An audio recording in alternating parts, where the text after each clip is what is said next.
একটু ব্যাগে যায় তাহলে।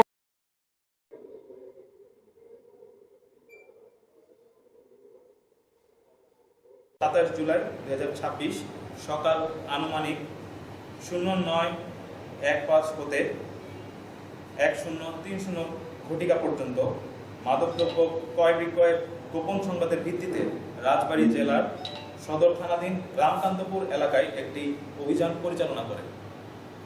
উক্ত অভিযান পরিচালনা করাকালে রাজবাড়ী জেলার সদর থানাধীন রামকান্তপুর কৈডাঙ্গা এলাকায় বসবাসকারী আলম সরকার ও মোহাম্মদ বাহাদুর বিশ্বাস এই দুইজনের বসতবাড়ি হতে একটি ব্রিটিশ কাটাওয়ে রাইফেল, একটি একনলা বন্দুক এবং 3টি দেশীয় তৈরি ওয়ান শুটার গান উদ্ধারপূর্বক জব্দ করা হয়।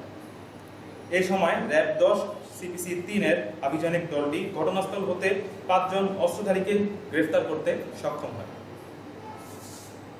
গ্রেফতারকৃত ব্যক্তিদের নাম আলম সর্দার বয়স 40, মোহাম্মদ ইব্রাহিম শেখ বয়স 44, মোহাম্মদ বাহাদুর বিশ্বাস বয়স 58, মোহাম্মদ ফয়সল চৌধুরী প্রকাশ ফরিদ বয়স 37, রাজু আহমেদ টোকন বয়স 45।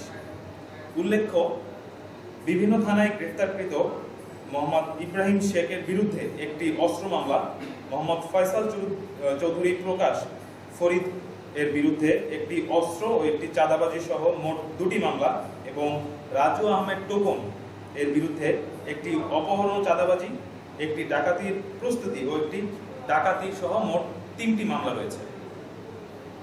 র্যাব 10-এর